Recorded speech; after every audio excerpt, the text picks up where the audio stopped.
When I was in 8th grade, met someone who was deaf, and that really kicked it off because it really changed my perspective that deaf people are just like everyone else. They just can't hear. So as an 8th grader, I decided that I wanted to make an impact in the deaf community. I really just didn't know how. So in 2015, I found this article. It was posted on Facebook, and I was like, this is interesting, by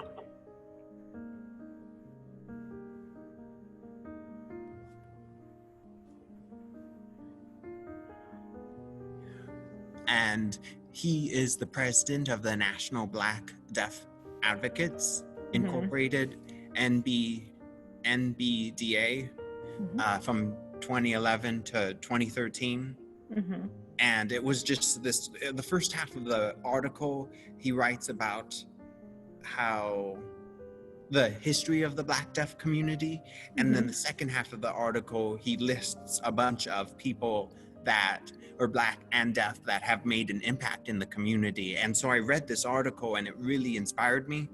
And so in 2015, I was like, we need to do a presentation on the Black deaf community, because I think it's something that people don't really think about. I mean, people don't really think about the deaf community anyway. So to think about the Black deaf community, it's a group of people that we need to support and recognize and listen. Just because, you know, they're communicating in sign language doesn't mean their opinions or their voice is any less than anyone else. One particular quote really changed my perspective on the deaf community.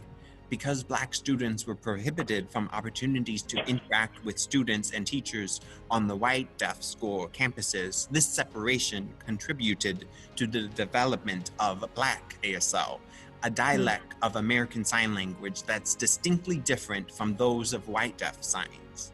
The deaf community is so much more than just not being able to hear. It's really a culture.